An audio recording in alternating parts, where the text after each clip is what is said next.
Recent டேஸில் rosemary செடிக்கான டிப்ஸை நிறைய பேர் கேட்டிருந்தீங்க. இன்றைக்கி நர்சரியில் இருக்கக்கூடிய செடிகளை வச்சு ஒரு சின்ன சிப்ஸை கொடுப்போம் அப்படின்ட்டு.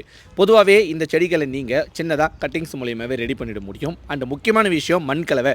கோகோபீட்டை நிரப்பி வைக்கலாமா இல்லை எந்த மாதிரி மண் கலவையில் வரும் அப்படின்னா ஃபுல் அண்ட் ஃபுல் செம்மண் கலவையில் தாங்க இந்த செடிகள் வளர ஆரம்பிக்கும்.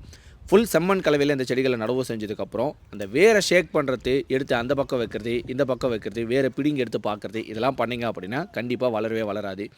உரங்கள்னு பார்க்கும்போது மாதத்துக்கு ஒரு முறை மாட்டுச்சாணத்தோட தொழு உரத்தை மட்டும் கொடுங்க. இப்போ நான் எடுத்தேன் பார்த்தீங்களா, அந்த ஒரு கட்டிங்ஸை வச்சு உங்களால் ஒரு புதிய செடிகளை கோகோபீட்டில் ஊனி வச்சிங்க அப்படின்னா புதுசாக வேர் வந்துடும். அதுக்கப்புறம் செம்மண் கலவைக்கு சேஞ்ச் பண்ணிடணும். ரீசெண்ட் டேஸில் ஆன்லைனில் சேல் பண்ணுறவங்க இதை பேர் ரூட் பண்ணி வேரோட பிடுங்கி வச்சு கொடுப்பாங்க.